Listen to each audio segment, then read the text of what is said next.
ഓഫാക്കണോ? എങ്ങോട്ടാ ഇത്ര ധൃതിയില്? പഴയ കള്ളന്മാര് തന്നെയാണല്ലോ. എന്താടാ പരമേശ്വരം, നീ ജയിലിൽ നിന്ന് ഇറങ്ങിയ?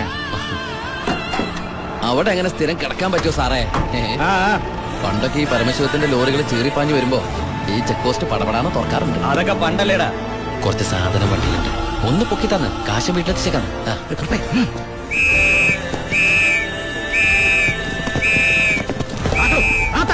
ഞാൻ പറയാതെ ഒറ്റ വണ്ടി കടത്തി വിടരുത്. എന്താ സാർ പ്രശ്നം? എന്താ നിനക്ക് അറിഞ്ഞൂടാ?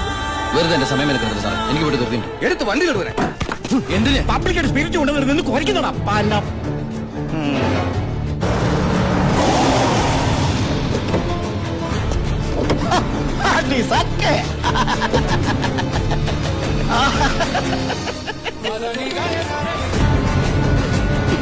എന്തായടോ സാറേ, ഇത് വെറും വെള്ള.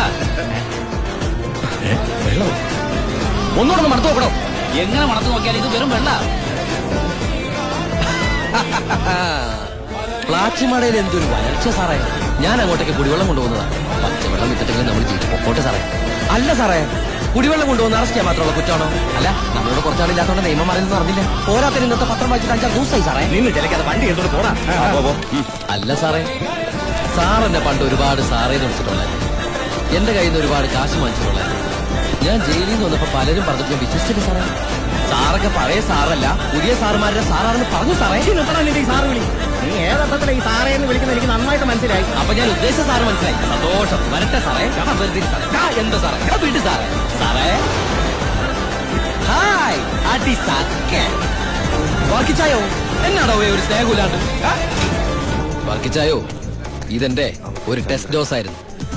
ഇപ്പൊ എനിക്കൊരു കാര്യം മനസ്സിലായി. വാളയാർ ചെക്ക് പോസ്റ്റ് വഴി ഇനി പരമശിവത്തിന് സ്പിരിറ്റ് നടത്താൻ പറ്റില്ല എന്ന് വെച്ച് നമുക്ക് നമ്മുടെ തൊഴിൽ നിർത്താൻ പറ്റണോ? വർക്കിച്ചായോ, എന്റെ ലോഡുകൾ 24 മണിക്കൂറിനുള്ളിൽ ഈ വാളയാർ ചെക്ക് പോസ്റ്റ് വഴി ഞാൻ കടത്തിയിരിക്കും. താൻ ആണാണെങ്കിൽ തടയടോ.